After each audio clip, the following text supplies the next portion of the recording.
For him and our family. The impact plays over and over in his head.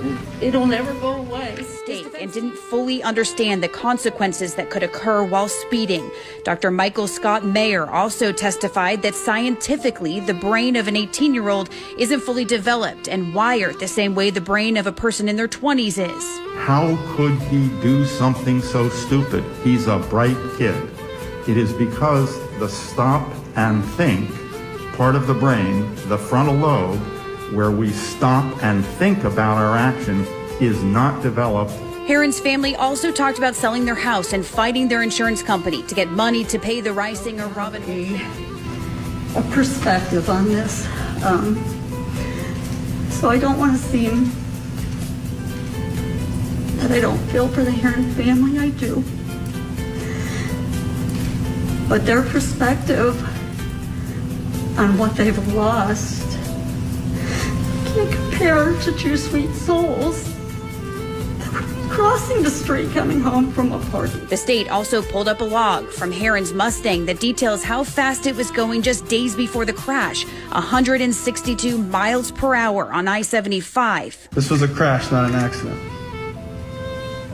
Please be aware of that. Emotional testimony from David Robinholt, Jessica's husband and Lilia's father, went on for 45 minutes, with him addressing Cameron directly several times. It is critical for you to understand that you've created everlasting pain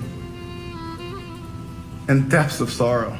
He described his wife, her character, and personality. He then discussed how it feels to walk into his daughter's bedroom. I can't get the thought out of my head of the entitled monster who killed them.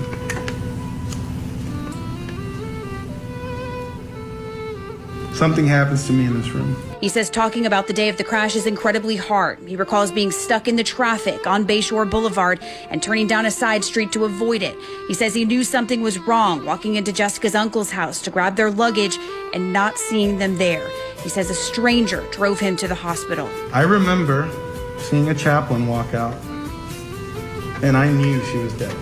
I can't explain to you the effort and courage it takes to walk into that morgue and see the injuries that you created on her.